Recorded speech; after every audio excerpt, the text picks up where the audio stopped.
Friends, అందరికీ కూడా ముందుగా వినాయక చవితి శుభాకాంక్షలు.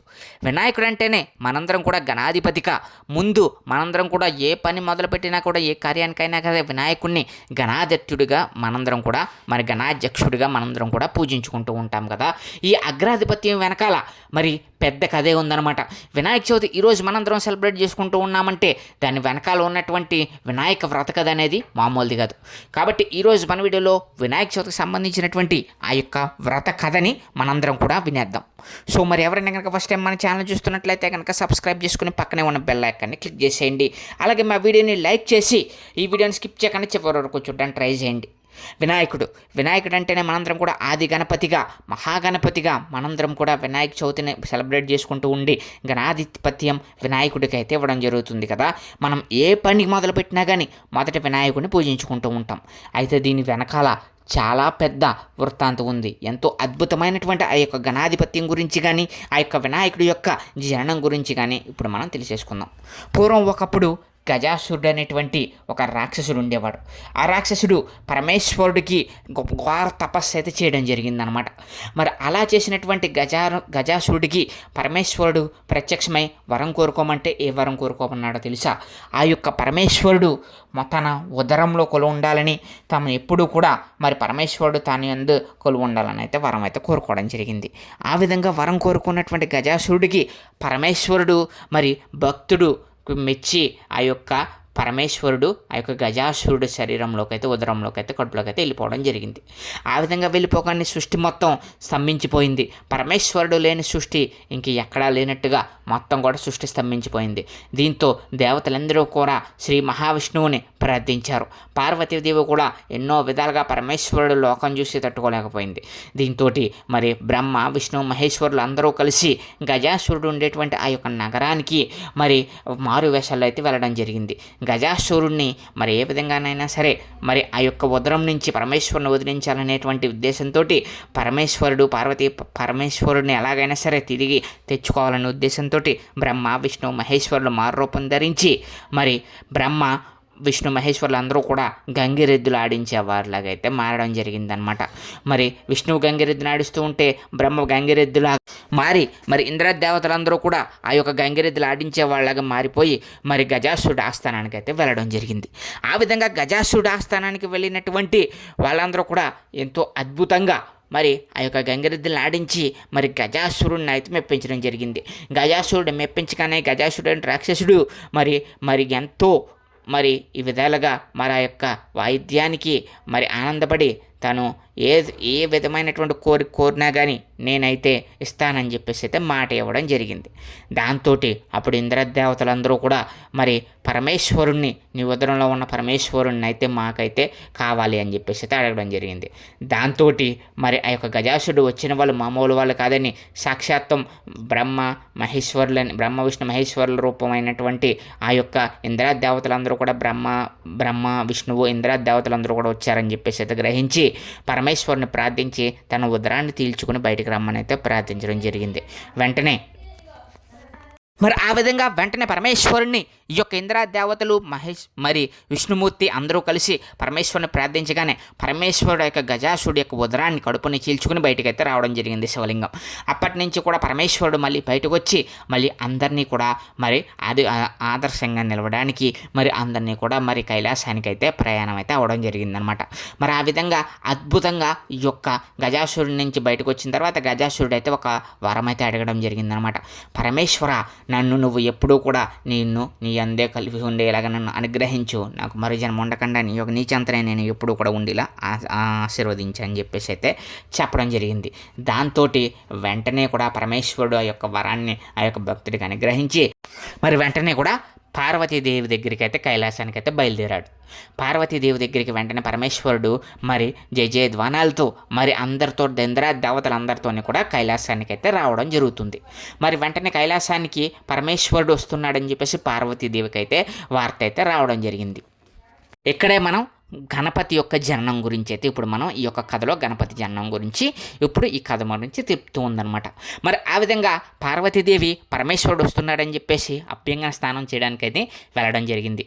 అలా చేస్తూ ఉంటే పార్వతీదేవికి ఒక తనకి కొడుకు లేరని, తనకు పిల్లలు లేరని అనిపిస్తూనే ఒక అందమైనటువంటి ముద్దతో మరి ఒక అద్భుతమైనటువంటి ఒక బాలుడిని చేయాలని చెప్పేసి అయితే అనుకుని ఆ యొక్క బాలుడికి రూపంలో ఉన్నట్టు ఒక ప్రతిమని చేసింది ఆయన. మరి ఆ విధంగా చేసినటువంటి ప్రతిమకి ప్రాణం కూడా పోసిందనమాట. మరి ఈ విధంగా పార్వతీదేవి పోసినటువంటి ఆ యొక్క ప్రసి ప్రాణాన్ని మనందరం కూడా ఇప్పుడు గణాధిపతిగా చెప్పుకుంటూ ఉన్నాం. మరి ఆ విధంగా గణపతికి మరి ప్రాణం పోసినటువంటి ఆ యొక్క పార్వతీదేవి మరి తాను స్నానానికి వెళ్ళి వస్తానని, ఈలోపు కైలాసానికి ఎవరూ రాకుండా తాను కాపలా పెట్టేసి అయితే వెళ్ళడం జరిగింది. మరి ఆ విధంగా ప్రాణం పోసుకున్నటువంటి ఆ బాలుడు మరి కైలాసానికైతే కాపలాగా ఉన్నాడు. పార్వతీదేవి చెప్పేదాకా ఎవరిని కూడా లోపలికైతే పంపించద్దని చెప్పేసి అయితే బాలుడికైతే చెప్పడం జరిగింది. వెంటనే మరి పార్వతీదేవి అలా లోపలికి వెళ్ళి మరి ఈ యొక్క కుమారుణ్ణి, ఎవరైతే కుమారుడు ఉన్నాడో కుమారుడిని బయట కాపలా పెట్టగానే పరమేశ్వరుడు మొత్తం ఇంద్ర దేవతలందరూ కూడా మరి కైలాసానికి జయ జయ ధ్వానాలతోటైతే రావడం జరిగింది. మరి ఆ విధంగా వస్తున్నటువంటి పరమేశ్వరుణ్ణి మరి ఇంద్రదేవతలందరినీ కూడా ఈ బాలుడైతే అడ్డుకుంటాడు. ఎవరు కూడా లోపలికి అనుమతి లేదు, మా మాత అనుమతి అయితే ఇవ్వలేదు, కాబట్టి మీరు ఎవరో కూడా లోపలికి రావద్దు అని అయితే చెప్తూ ఉంటారు. ఆ బాలుడికి పరమేశ్వరుడు అంటే ఎవరో తెలియదు, అలాగే దేవతలన్నా కూడా ఎవరో తెలియదు. సో కాబట్టి పరమేశ్వరుని కూడా అడ్డగిస్తూ ఉంటారు. ఎటువంటి ఎవరిని కూడా లోపల రానివ్వకుండా ఇంద్రదేవతలందరినీ కూడా మరి ఈ యొక్క మహాగణపతి అయితే అడ్డగిస్తాడనమాట. ఆ విధంగా అడ్డగించినటువంటి బాలుని చూసి పరమేశ్వరుడు, సో అసలు ఎవరు నువ్వు ఇక్కడికి ఎలా వచ్చావు, అసలు నా కైలాసంలో నువ్వు నన్ను అడ్డగిస్తావా అని చెప్పేసి అయితే పరమేశ్వరుడు అలాగే ఇంద్రదేవతలు అందరూ కూడా బాలుని వారించే ప్రయత్నం చేస్తారు. కానీ ఎవ్వరూ కూడా బాలుడిని దాటి లోపలికి రాలేకపోతూ ఉంటారనమాట. మరి దేవతలందరినీ కూడా మరి ఘోరమైనటువంటి యుద్ధం చేసేసి అందరినీ కూడా ఓడించేస్తూ ఉంటాడు. ఎవ్వరూ కూడా లోపలికి రానివ్వకుండా, కైలాసం లోపలికి ఎవరిని కూడా అడుగు పెట్టకుండా మా మాత చెప్పింది కాబట్టి మీరు ఎవరు కూడా అడుగు పెట్టకూడదని చెప్పేసి ఆ బాలుడు మొత్తం అందరినీ కూడా ఓడించేసి ఎక్కడ వాళ్ళని అక్కడైతే వెనక్కి పంపేసే ప్రయత్నం అయితే చేస్తూ ఉంటాడు. మరి అప్పుడు ఇంకా పరమేశ్వరుడికి కోపం వస్తుంది.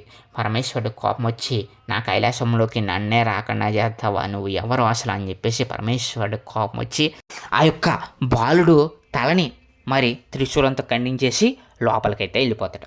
మరి ఆ విధంగా బాలుడు తల ఖండించిన తర్వాత పరమేశ్వరుడు లోపలికి వెళ్ళిపోతాడు కదా. జరిగిన విషయం అంతా కూడా పార్వతీదేవికి తెలుస్తుంది. వెళ్ళి వాళ్ళకి చెలికత్తలు అందరూ తెలిసి, అమ్మ ఇక్కడ ఘోరమైనటువంటి యుద్ధం జరిగింది, సో మరి పరమేశ్వరుల వారు ఆ యొక్క బాలుడు యొక్క తలని ఖండించేసి లోపలికైతే రావడం జరిగింది అని అయితే చెప్పడం జరిగింది. వెంటనే పార్వతీదేవికి కోపం వస్తుందన్నమాట. సో మరి ఈ విధంగా మరి పార్వతీదేవి ఇంకా మామూలుగా ఆది పరాశక్తి రూపం అయితే దాల్చి తన కుమారుడిని బతికించమని పరమేశ్వరుని అయితే అడుగుతుంది.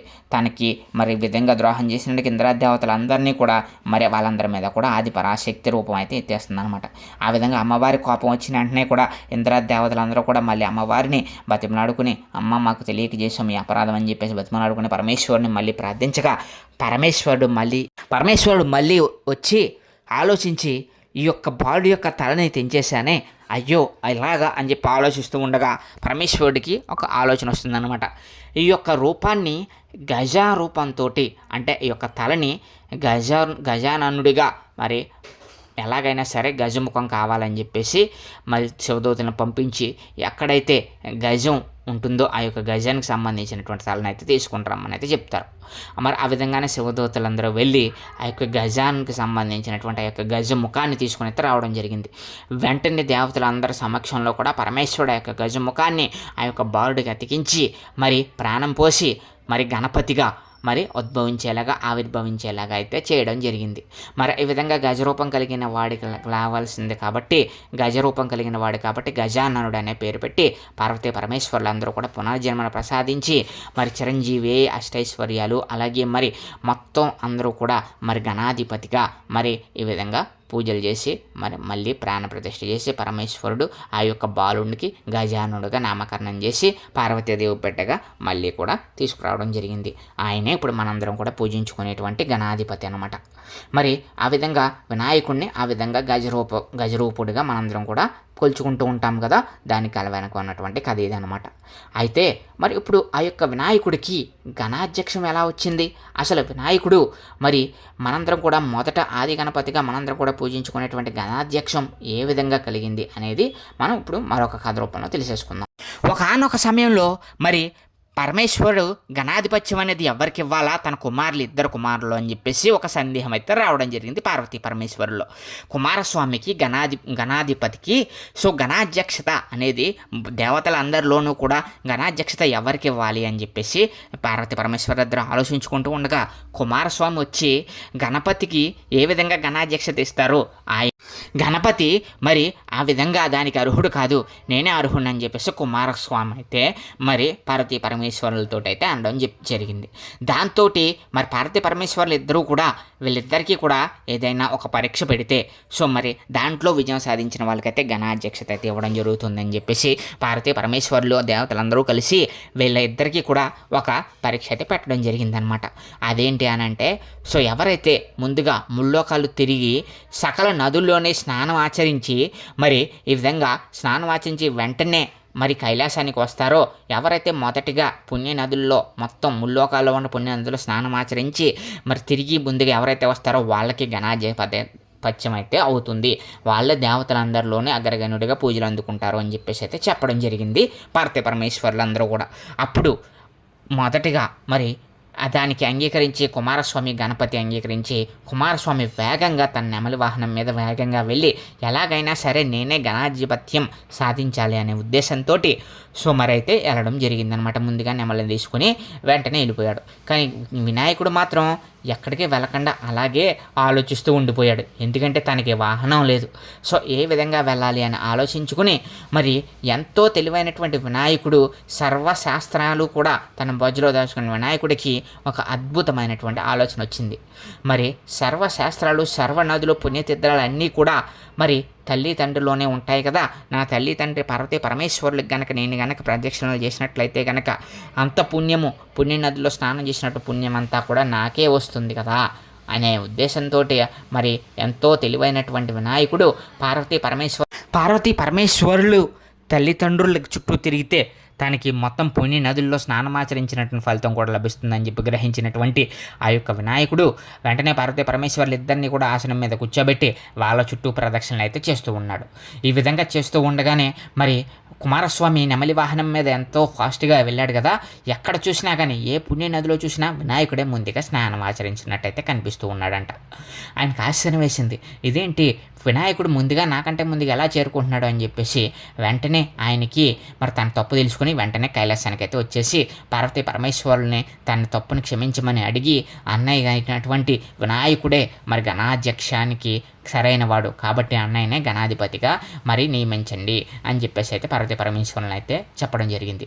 వెంటనే పార్వతీ పరమేశ్వరులు ఇద్దరూ కూడా సంతోషించి తన తెలివికి భక్తికి మెచ్చినటువంటి పార్వతీ పరమేశ్వరులు ఇద్దరూ కూడా మరి దేవతలందరి సమక్షంలో గణాధిపతిని మరి గణాధ్యక్షుడిగా నియమించారు. అప్పటి నుంచి కూడా మరి గణాధిపతిని మనందరం కూడా ప్రతి పూజలోని గణాధిపతిగా అగ్రగణ్యుడిగా వినాయకుడిని అయితే తలుచుకుంటూ ఉంటాము. గణాధిపత్యం అనేది అప్పటి నుంచి కూడా వినాయకుడినే తప్ప ఇంకే దేవతకి కూడా గణాధిపత్యం అనేది లేదు. మరి ఈ విధంగా వినాయకుడికి గణాధిపతిగా ఏ విధంగా అయ్యాడు అనేది మనం తెలుసుకున్నాం కదా వ్రతకథ రూపంలో. మరి ఈ వినాయక చవితికి సంబంధించినటువంటి వ్రతకథల్లో ఇంకొక వ్రతకథ కూడా ఉందన్నమాట.